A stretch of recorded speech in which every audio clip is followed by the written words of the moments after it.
दोस्तों नमस्कार। आपका हार्दिक स्वागत है आपके अपने चैनल जिगरनाई में। यह अंधकार से प्रकाश की ओर चलने की व्यवस्था का चित्रण करता है। आज हम विचार करेंगे स्थूल शरीर, सूक्ष्म शरीर और कारण शरीर के बारे में। तीनों एक दूसरे के अंदर इस तरह से इनबिल्ट हैं कि हमें सिर्फ एक ही शरीर दिखाई देता है, जिसको हम स्थूल शरीर कहते हैं। लेकिन ये सूक्ष्म शरीर बना भी अधूरा है और सूक्ष्म शरीर कारण शरीर बना भी अधूरा है।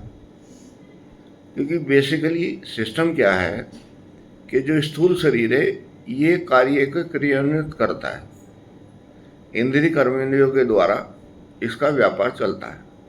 लेकिन अगर उसको सूक्ष्म शरीर आदेश ही ना दे तो वो इंद्रिय और कर्मेंद्रिय काम कैसे करेंगे?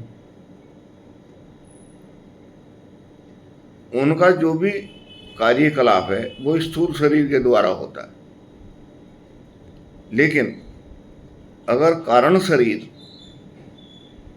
सूक्ष्म शरीर को चेतना ना दे तो क्रिया कैसे करेगा?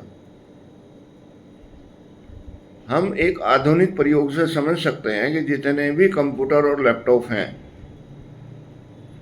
सबके अंदर दो तरह की डिवाइस होती हैं। एक डिवाइस होती है चार्जर की।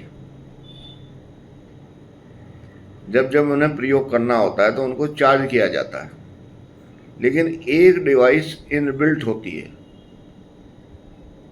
वो बैटरी या सेल कही जाती है, जो उसका समय निर्धारित करती है। अगर वो खराब हो जाए तो वो जो इंस्ट्रूमेंट है वो अपनी सारी गतिविधि भूल जाता है, समय भूल जाता है, क्रियान्वयन भूल जाता है। इसका मतलब क्या हुआ कि तीनों चीजों की आवश्यकता है। जब हमारी आत्मा हमारे सूक्ष्म शरीर को निर्देश देगी, चेतना देगी, इनबिल्ट होगी, तभी हमारा सूक्ष्म शरीर कार्य करेगा। और जब हमारा सूक्ष्म शरीर कार्य करेगा तब हमारा स्थूल शरीर उसके अनुसार कार्य करेगा, अन्यथा कार्य नहीं कर सकता। अब क्योंकि स्थूल शरीर के बारे में बहुत खोज हो चुकी, सूक्ष्म शरीर के बारे में खोज होनी बाकी है। प्रयत्न चल रहे हैं, निरंतर प्रयत्न चल रहे हैं। लेकिन आत्मा की खोज के बारे में तो अभी कोई ऐसा गहन विषय नहीं आया। एक्सेप्ट एक बार वैज्ञानिकों ने प्रयोग किया कि जो डिवाइस चांद पे जाने के लिए या मिसाइल्स टेक्नोलॉजी के लिए यूज की जाती हैं, उनके कैमरे एक कांच के जार के चारों तरफ लगाए गए, उसके अंदर एक चूहे को बंद किया गया और कुछ समय बाद चूहे के अंदर से एक सूक्ष्म शरीर निकलता है, जिसके अंदर कितने अणु और परमाणु हैं ये गिनती नहीं कर पाते, जिसको हिंदुस्तान की मैथोलॉजी में आत्मा कहा गया है। लेकिन वैज्ञानिक आत्मा कहने को तैयार नहीं है। लेकिन उनको ये भी पता नहीं है कि जब वो बम बनाते हैं तो उसके अंदर कितने अणु और कितने परमाणु मिलाते हैं। ये सब निश्चित है, लेकिन उसके वो काउंट नहीं कर पाए। इसका मतलब ये हुआ कि वो उससे भी सूक्ष्म है और उस सूक्ष्म जगत को हम ईश्वर की चेतना कह सकते हैं। और जो उस चेतना के ऊपर काम करता है उसका भूत, भविष्य और वर्तमान तीनों सुधर जाते हैं। क्यों सुधर जाते हैं ये विचारणीय विषय है। जब हमारी इंद्रियां और कर्मेंद्रियां परफेक्ट वर्क करती हैं, बुद्धि सही समय से सही डिसीजन लेती है, तब हम मानव कहलाने के अधिकारी हैं, अन्यथा नहीं है। वासना के अंदर आदमी घिर जाए और वो अपने ऊपर कंट्रोल ना कर सके तो उसमें और जानवर में कोई अंतर नहीं है। वो भी भोग करते हैं, ये भी भोग करते हैं। लेकिन अगर आत्मा उच्च कोटि की हो जाए तो ये दोनों अपने आप सीधे हो जाते हैं।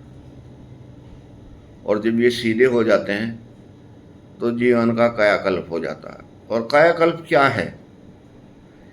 किसी दूसरे सूक्ष्म शरीर को देख के आत्मा का प्रसन्न हो जाना। वो भी स्थूल शरीर में ही आपके पास आएगा, लेकिन आपकी आत्मा उसकी आत्मा को पहचान लेगी और उसके साथ सूक्ष्म पेयर बना लेगी। और जब उसके साथ सूक्ष्म पेयर बनेगा तो स्ट्रेंथ बढ़ जाएगी। कभी भी आप डाटा ट्रांसफ़र करें, अगर उसकी बोलती आवाज़ में करते हैं तो 90 मिनट की कैसेट को 90 मिनट में ही पूरा कर पाएंगे। लेकिन अगर उसको तेज करेंगे तो उसकी आवाज़ पहचान में नहीं आएगी। लेकिन अगर उसकी आवाज़ बंद करके तकनीक के थ्रू ट्रांसफ़र करेंगे तो विद इन अ सेकेंड कर सकते हैं।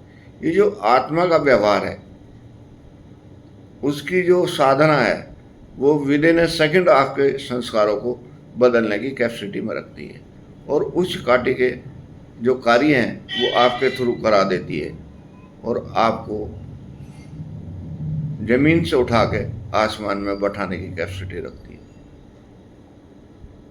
यही प्रेम की परिभाषा है। और जब प्रेम मिलेगा तो हृदय प्रफुल्लित होगा और उसके लिए आपको वही बहुत छोटे छोटे क्रियाएं हैं, जाप है, ध्यान है, धारणा है, ध्यान है और समर्पण है, और आपका कल्याण निश्चित है। ऐसा मेरा मानना है। नमस्कार।